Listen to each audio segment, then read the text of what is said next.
क्या आपको पता है कि दुनिया का सबसे पहला गन कैसे बना था या इसे किस देश ने बनाया था? और क्या आप जानते हैं कि दुनिया में जो गन पाउडर यूज होता है वो कहाँ बना था? तो गाइस आज मैं आपको इस वीडियो में दुनिया का सबसे पहला गन किस देश ने बनाया था और कैसे बनाया था इसके बारे में बताऊंगा।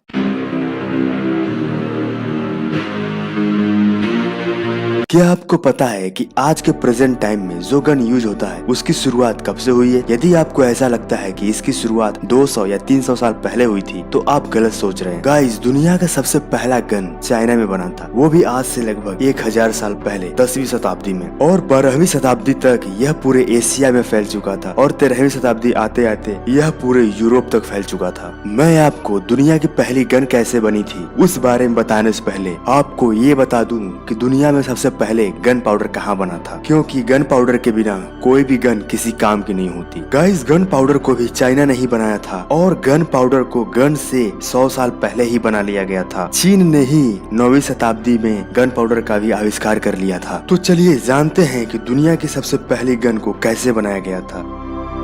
गाइस जो बात मैं आपको बताऊंगा शायद आपको उस पर बिलीव ना हो, लेकिन वर्ल्ड की सबसे पहली गन किसी मेटल की नहीं बल्कि एक लकड़ी की बनी थी, और जिस लकड़ी का इस्तेमाल गन को बनाने में किया गया था वह बम्बू यानी बांस का बना था। इसमें इस लकड़ी को लंबे भाले के आकार का बनाया जाता था और उसके अंदर पहले गन पाउडर को भरा जाता था। फिर उसके बाद लोहे के कुछ छोटे छोटे छर्रे भरे जाते थे और उस भाले के अंत में काली पाउडर से भरी ट्यूब लगाई जाती थी, जिसमें आग लगाने पर यह गन पाउडर को तेजी से जलाती थी। और जब यह गन पाउडर जलने लगता था तो बाहर निकलने की कोशिश करता था, और बाहर निकलने के लिए इसमें सिर्फ सामने वाला होल ही होता था, जिससे होकर छर्रे और गन पाउडर तेजी से बाहर निकलते थे और सामने किसी भी टारगेट पर अटैक कर देते थे। फिर धीरे धीरे समय बीतने लगा और साथ ही इस गन में थोड़े थोड़े बदलाव किए जाने लगे। इस गन के विस्फोट को बेहतर ढंग से झेलने के लिए गन के पीछे फायर लॉन्च को मेटल का बनाया जाने लगा, जिससे इसके अंदर छर्रे और भी बेहतर ढंग से काम करने लगे। इसके बाद गन में समय बीतने के साथ कुछ और चीजें बेहतर तरीके से जोड़ दी गई, जिसमें पहला गन बैरल जिसे मेटल का बना दिया गया, second high nitrate gun powder, और लास्ट इसका मजल जिससे इसका बारूद पूरी तरह से बाहर निकल जाता था। इसके बाद गन्स के फील्ड में सबसे बड़ी क्रांति तब आई जब 1336 ईस्वी से 1450 ईस्वी के टाइम में ब्रिज लोडिंग गन्स का उपयोग होने लगा। इसने गन के फील्ड में नई क्रांति ला दी। यह गन लोगों को इसलिए पसंद आई क्योंकि यह चलाने में बहुत ही ज्यादा सिंपल था और इसमें पाउडर वेपन का यूज होता था जो काफी अच्छा माना जाता था।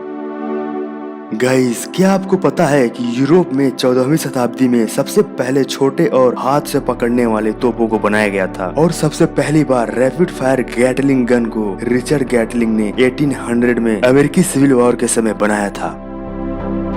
गाइस ये तो थी पुराने टाइम की गन्स की बात। अब मैं आपको बताऊंगा कि आज के मॉडर्न गन्स कैसे काम करते हैं। वैसे तो डिजाइन के अनुसार सभी गन्स और बुलेट्स अलग अलग होते हैं, लेकिन जब किसी बुलेट को शूट किया जाता है तो उसे गन बैरल के अंदर रख लिया जाता है, और जो बुलेट्स होती है उसके पीछे वाले प्राइमर पर तेजी से वार किया जाता है, जिससे उसके अंदर का गन पाउडर तेजी से जल जाता है। और जब यह जलता है तो यह बाहर निकलने की कोशिश करता है, और यह बाहर निकलने के लिए आगे लगी बुलेट को तेजी से धक्का देता है, जिससे बुलेट बहुत ही स्पीड से आगे चली जाती है और टारगेट से टकरा जाती है। गाइस क्या आपको पता है कि जो बुलेट गन से निकलती है उसकी स्पीड कितनी होती है? तो गाइस मैं आपको कुछ गन से निकली बुलेट्स की स्पीड बताता हूँ। वैसे तो हर बुलेट्स की स्पीड उस गन पर डिपेंड करती है, क्योंकि कुछ गन्स की बुलेट ज्यादा दूर जाती है, कुछ की कम दूर जाती है। यदि आप राइफल से गोली चलाते हैं तो उस बुलेट की स्पीड 2000 किलोमीटर पर घंटा होगी, और यदि आप AK-47 बुलेट चलाते हैं तो यह 670 मीटर पर सेकंड की स्पीड से जाती है, और यदि आप रिवॉल्वर यूज करते हैं तो इसकी एवरेज स्पीड 209 किलोमीटर पर घंटा होती है। गाइज आप सभी ने शादियों में और वैसे भी पार्टियों में लोगों को गन फायरिंग करते हुए तो देखा ही होगा, लेकिन क्या आप जानते हैं कि जो बुलेट आपने हवा में फायर की है अगर वो किसी के ऊपर गिरेगा तो भी उसकी मौत हो सकती है।